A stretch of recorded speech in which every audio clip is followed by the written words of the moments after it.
Friends அனைவருக்கும் வணக்கம். நம்ம லாஸ்ட்டாக ஒரு 1 மந்த்துக்கு மேலே வெறும் லைவ் கிளாஸஸ் தான் நம்ம பார்த்துட்ருக்கோம். அதனால தான் என்னால் இந்த மாதிரி லாங் வீடியோஸ் நம்ம ப்ரிப்பேர் பண்ணி போடாமல் இருந்துச்சு. பட் இப்போது நம்மளுக்கு ஆல்மோஸ்ட் எல்லாமே முடிச்சிட்ருப்பாங்க. எப்படி சொல்கிறது, எல்லாமே முடிச்சிருப்பாங்க அப்படின்னா நமக்கு எல்லா லெசனும் முடிச்சுட்டு ரிவிஷனே ஸ்டார்ட் பண்ணிகிட்ருப்பாங்க. ஏற்கனவே நான் லாஸ்ட்டாக ஒரு வீடியோ போட்டிருந்தேன் நம்ம 12th ரிலேட்டடாக. எப்படி போட்டிருந்தேன் அப்படின்னா குவார்ட்டர்லி போர்ஷன்ஸ் வரைக்கும் போட்டிருந்தேன். குவார்ட்டர்லி போர்ஷனில் எது இம்பார்ட்டன்ட் கொஸ்டின்ஸ், எப்படி இம்பார்ட்டன்ட் 1 மார்க்ஸ் எப்படி எடுத்து கேட்பாங்க அப்படின்னு போட்டிருந்தேன். இப்போ அதே போல் தான் 12th செலக்ட் பண்ணியிருக்கேன். லாஸ்ட் யூனிட்லேருந்து எப்படியெல்லாம் 1 மார்க் கேட்பாங்க அப்படின்ற மாதிரி நம்ம பார்க்கலாம். இது 1 மார்க் அப்படின்ன உடனே நம்ம எப்போவுமே இலக்கணம் தான் நம்ம ஸ்டார்ட் பண்ணுவோம். இலக்கணம்லேருந்து தான் நம்ம 1 மார்க்ஸ் போவோம். அதுக்கப்புறம் தான் நம்ம 2 மார்க்ஸ் 3 மார்க்ஸ் அது போல் நம்ம பார்ப்போம். யூஸ்வலாக அப்படி தான் நம்ம வீடியோஸ் போட்டுட்ருக்கோம். இப்போது குறியீடு, இந்த இலக்கணத்துக்குள்ளே என்னெல்லாம் இருக்குது அப்படின்னு சொல்லிட்டு பார்ப்போம். எதெல்லாம் இம்பார்ட்டன்ட் 1 மார்க்ஸ் அப்படின்னு சொல்லிட்டு பார்க்கலாம். முதல்ல குறியீடு அப்படின்னு சொல்லிட்டு எதெல்லாம் சொல்கிறாங்க அப்படின்னு சொல்லி பார்த்தீங்கன்னா, இலக்கணத்துக்கு அப்படின்னு சொல்லிட்டு இது இப்படி இருக்கணும், இந்த இலக்கணம் இப்படி தான் வகுக்கணும் அப்படின்னு சொல்லிட்டு நிறைய கான்செப்ட் இருக்கும். அதில் ஒரு சின்ன விஷயங்கள் தான் இந்த குறியீடு. பெரிய கதையை ஒரு 2 லைனில் சொல்கிறது தான் கவிதை. ஒரு பெரிய கருத்தை ஒரே லைனில் சொல்கிறது தான் கான்செப்டே. இப்படி சொல்கிறது தான் குறியீடு. சரிங்களா? இப்போது குறியீடுனா என்ன அப்படின்றத நம்ம எப்போவுமே தெரிஞ்சு வச்சுக்கணும். எப்போவுமே நான் சொல்ல வர்றது என்ன அப்படின்னா பார்த்தீங்கன்னா, டெஃபினேஷன் கண்டிப்பாக தேவை. கண்டிப்பாக நம்ம டெஃபினேஷன் தெரிஞ்சு வச்சுக்கணும். இந்த குறியீட்டியம் எப்போலேருந்து ஆரம்பித்தது, இது ஒரு கோட்பாடாக எப்போலேருந்து கொண்டு வந்தாங்க அப்படின்றத நம்ம தெரிஞ்சு வச்சுக்கணும். இந்த குறியீடுக்குன்னு ஒரு டைப் பார்த்திங்கன்னா அந்தந்த டைப்ஸுங்களை நம்ம பார்த்துக்கணும். அதே போல் இப்போது குறியீடு என்னும் இவ்வுத்தியின் அடிப்படை இலக்கணங்கள் ஆவன அப்படின்னு சொல்லிட்டு கொடுத்துருக்காங்க. மோஸ்ட்லி மெட்ரிகுலேஷன் ஸ்டூடெண்ட்ஸ் தான் 12th Tamil எடுத்திருப்பீங்க. CBSE 10th 12th Tamil வர வாய்ப்பே இல்லை. அதனால் இப்போ நீங்கள் எழுதும் போது எப்படின்னா உங்களுக்கு பேப்பர் 1 பேப்பர் 2 மாதிரி வரும்ல, அப்போது நீங்கள் டெஃபினேஷன் எல்லாம் படிச்சுக்கணும். 12th கிட்ட இருக்க இந்த இலக்கணங்கள் அப்படின்னு பார்த்தாலே மோஸ்ட்லி இப்போ பெரிய கவிதை, கதை, இதுக்கெல்லாம் எப்படி நம்ம இலக்கணம் வகுக்கணும் அப்படின்ற மாதிரி தான் இருக்குது. இப்போ நான் சொன்ன மாதிரி தான் எப்போவுமே புக் பேக் ஆன்சர்ஸை நீங்கள் ஸ்கிப் பண்ணிடாதீங்க. நீங்கள் 12th போர்டு எக்ஸாம் எழுத போகிறீங்க அப்படின்றனால குழப்புற மாதிரி உங்களுக்கு எதுவுமே கேட்க மாட்டாங்க. தெளிவாக உங்களால் என்ன எழுத முடியும் அப்படின்றத வச்சு தான் அவங்க கொஸ்டின் கேட்பாங்க. இப்போ அப்படியே நம்ம வரோம். கோடை மழை அப்படின்றது நமக்கு விரிவானம் தான். இது ஒரு ஸ்டோரி மாதிரி தான். இந்த ஸ்டோரியிலேருந்து நமக்கு 1 மார்க்ஸ் கேட்க மாட்டாங்க. நம்ம ஸ்டோரியாகவே எழுதுகிறா போல தான் இருக்கும். அதுக்கப்புறம் அப்படியே இங்கே வந்தோம் அப்படின்னு சொல்லி பார்த்தீங்கன்னா சிறுபானாற்று படை இருக்கும். இந்த சிறுபானாற்று படையை செப்பரேட்டாக எக்ஸ்பிளைன் பண்ணி பாட்டு, அந்த பாட்டுடைய பொருள், அப்புறம் அதுக்கான இலக்கணம், இது எல்லாமே எக்ஸ்பிளைன் பண்ணி நான் ஒரு வீடியோ போட்டிருக்கேன் ஏற்கனவே. அதோட பிளேலிஸ்ட் லிங்க் உங்களுக்கு டிஸ்கிரிப்ஷனில் கொடுக்குறேன், செக் பண்ணுங்கள். சிறுபானாற்று படையில் ஒன்றும் இல்லைங்க, நம்மளுடைய குறுநில மன்னர்கள் அப்படின்னு சொல்லப்படுற பேகன், பாரி, காரி, ஆய், அப்புறமா அதிகன், நல்லி, ஓரி, இவங்களை பற்றி, நல்லியக்கோடன், இவங்களை பற்றி ஒரு பாடல் அமைச்சிருப்பாங்க. இந்த மாதிரி செய்யுள்ளெல்லாம், சங்க காலத்து செய்யுள்ளெல்லாம் நம்ம இந்த சொல்லும் பொருளும் ஸ்கிப் பண்ணிடவே கூடாது. சொல்லும் பொருளும் இம்பார்ட்டன்ட். இதுலேருந்து ஒரு 1 மார்க்ஸ் வரும். அதுக்கப்புறமா இது எந்த வகையான பாவகை இங்கே பயன்படுத்தியிருக்காங்க அப்படின்றதையும் நம்ம படிச்சுக்கணும். அப்புறம் அப்படியே இங்கே வரோம் அப்படின்னா இங்கே கடையேழு வள்ளல்கள் ஆண்ட நாடுகள் அப்படின்னு சொல்லிட்டு கொடுத்துருக்காங்க. இதெல்லாம் ரொம்ப இம்பார்ட்டன்ட். இதெல்லாம் ஸ்கிப் பண்ணிடாமல் படிங்க. ஈஸி தான். இந்த பாடலில் என்ன கொடுத்துருக்காங்களோ அதே தான் இந்த இடத்துல பாக்ஸாக தனியாக கொடுத்துருக்காங்க. பாடலின் பொருள் நீங்கள் படித்தாலும் ஓகே, இந்த பாக்ஸை தனியாக படிச்சுக்கிட்டாலும் ஓகே.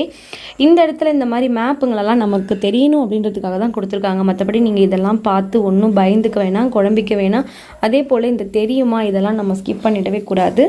அதெல்லாம் கண்டிப்பாக நம்ம படிச்சுக்கணும். இலக்கண குறிப்புகளுக்கு தனித்தனியாக தான் நம்ம வீடியோ போட்டிருக்கோம்ல, கண்டிப்பாக பாருங்கள், உங்களுக்கு புரியும். லைவ் கிளாஸ் அட்டன் பண்ணியிருந்தீங்க அப்படின்னா உங்களுக்கு தெரிஞ்சிருக்கும். லைவ் கிளாஸ்க்கு இதெல்லாம் நான் தனியாக எக்ஸ்ப்ளனேஷன் கொடுத்துருக்கேன். நெக்ஸ்ட்டு அப்படியே வரும் அப்படின்னு பார்த்தா அப்படியே இங்கே வந்தோன்னா ரட்சணி யாத்திரிகம் இதோடைய ஆசிரியர் H.A. கிருட்டிணப்பிள்ளை. இது ஒரு மனப்பாட பாடல். இந்த மனப்பாட பகுதியில் இருக்கிறது எல்லாத்தையுமே கண்டிப்பாக படிச்சுக்கோங்க. இதோடைய செப்பரேட் வீடியோவும் போட்டிருக்கு. எப்போவுமே சொல்கிறது தான், செய்யுள் பகுதியில் கொடுத்துருக்க சொல்லும் பொருளும் கண்டிப்பாக படிக்கணும்.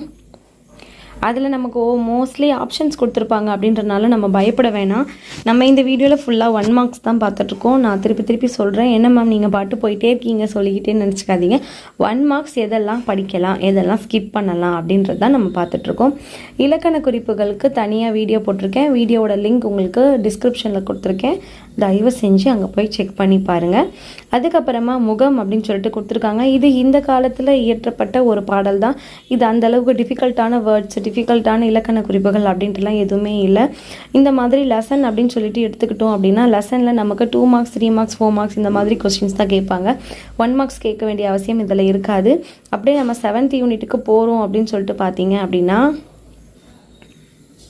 7th யூனிட்டில் தொன்மம் இருக்குது. தொன்மத்தோடைய இலக்கண குறிப்புகள் செப்பரேட்டாக எக்ஸ்பிளைன் பண்ணியிருக்கேன். இதுக்குள்ளே இருக்க இலக்கணங்கள் எப்போவுமே நான் சொல்கிறது தான், இந்த மாதிரி பாக்ஸை ஸ்கிப் பண்ணவே கூடாது. இந்த மாதிரி பாக்ஸ் இந்த தொன்மம் அப்படின்றதுக்கு கொடுக்குற டெஃபினேஷன், அதுக்கப்புறமா இதுக்குன்னு ஒரு சில எக்ஸாம்பிள்ஸ் கொடுப்பாங்க.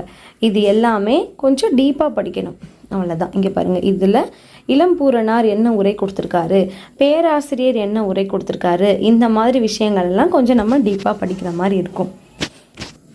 ஓகே, அப்படியே நம்ம ஃப்ரண்ட்டில் போகிறோம் அப்படின்னா ஃப்ரண்ட்டில் போனோடனே என்ன வந்துட்டாங்க அப்படின்னு சொல்லி பார்த்தீங்கன்னா, இது ஒரு தமிழ் சங்ககால கல்வெட்டுகளும் என் நினைவுகளும். இது ஒரு லெசன், அதாவது விரிவானம் தான்.